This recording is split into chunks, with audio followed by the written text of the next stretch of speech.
Nous sommes à Meudon, traversée de Paris, avec François Alain. François Alain, bonjour, bonsoir. Ouais, ça va super. Moi, Meudon, j'aime beaucoup parce que je suis né à Meudon déjà. C'est la ville où je suis né il y a longtemps. Et donc, j'habite pas très loin d'ici aujourd'hui. Et donc, c'est vrai que venir chaque année à la sortie estivale de Vincennes en Ancienne qui termine ici dans cet endroit qui est quand même assez exceptionnel, c'est toujours un bonheur. Bon, aujourd'hui on a eu la pluie, bon c'est pas grave. Voilà. Le soleil aussi qui est là. Mais oui, voilà, il faut venir. Avec de la musique. Les purs et durs sont toujours là, même s'ils ventent, ils grêlent, voilà. Bon alors, pouvez-vous nous parler de cette voiture avec laquelle vous avez fait la traversée de Paris? Alors cette voiture, c'est une voiture que j'adorais quand j'étais petit garçon. Et que j'ai acheté très récemment d'ailleurs, il n'y a pas longtemps, grâce à un ami.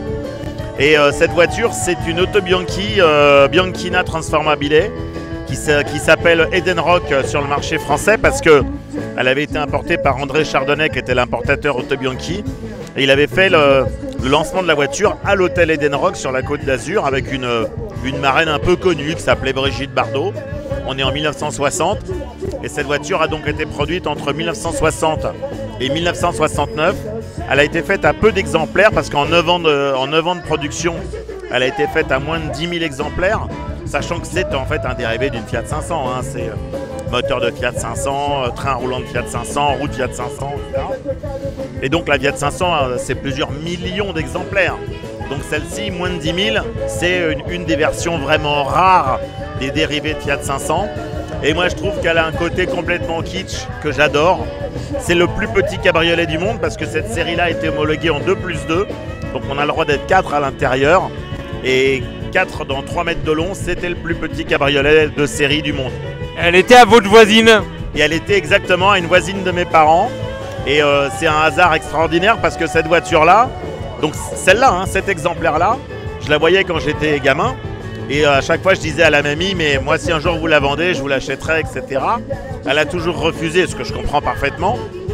Et 30 ans plus tard, oui, quand je dis 30 ans, je suis gentil, c'est même un peu plus que 30 ans. J'ai un copain qui m'appelle et qui me dit, j'ai acheté une Auto Bianchi dans une vente, mais je ne vais pas pouvoir la garder.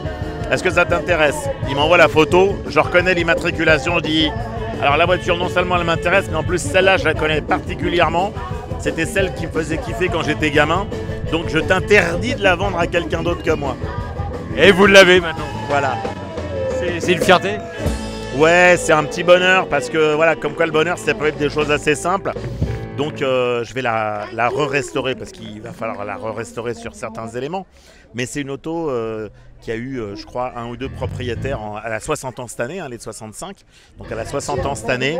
Et j'adore cette voiture, quoi. C'est ma petite Madeleine de Proust. Elle a un surnom? Non, elle n'a pas encore de surnom. Elle n'a pas encore de surnom, mais ça pourrait venir. Comment elle s'appelle? Bah, je sais pas encore, il faut que je me décide. C'est vrai que j'ai pas encore songé à un surnom. Mais voilà, je peux l'appeler Brigitte, mais je veux pas qu'il y ait de confusion. Bon, et puis, l'actualité aussi faisant, il y a le décès de Thierry Ardisson. Vous avez raconté quelque chose sur Thierry Ardisson. Vous le connaissez beaucoup, Thierry, hein? Non, alors je le connaissais pas, on n'était pas intimes, mais c'est vrai que ça a été mon premier patron, entre guillemets, parce que moi j'ai commencé ma carrière à la télé en tant qu'assistant sur Lunetard pour Nuit Blanche. On est à la fin des années 80, donc ça remonte à il y a un moment. Et donc Thierry a été mon premier patron quelque part. Et donc c'est quelqu'un de très atypique, de très particulier, mais qui était un mec signifiant. C'est un type qui a quand même révolutionné le talk show en France. Et puis j'ai appris beaucoup à ses côtés. Pendant les deux saisons, j'ai bossé avec lui. Et on s'est retrouvés quelques années plus tard parce qu'on travaillait on avait le même producteur délégué.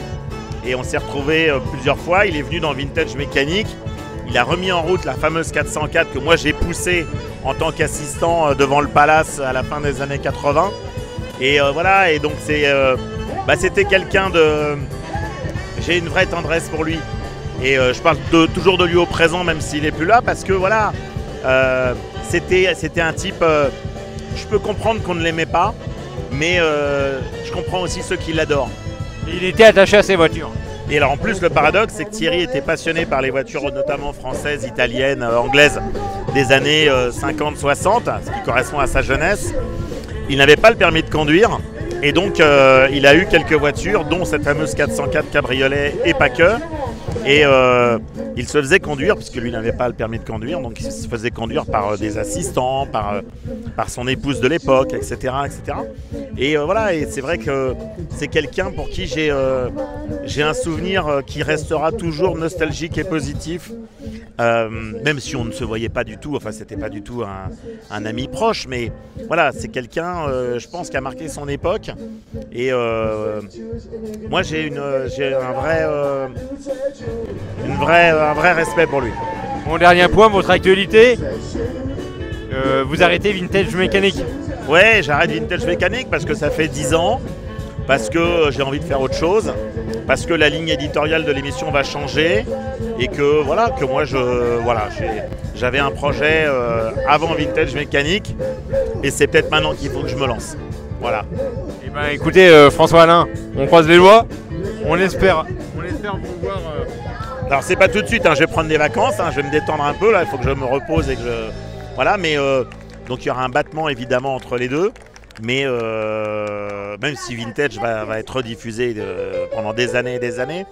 Mais oui, mon projet pourrait prendre forme l'année prochaine. Ce sera toujours sur RMC ou... Peut-être.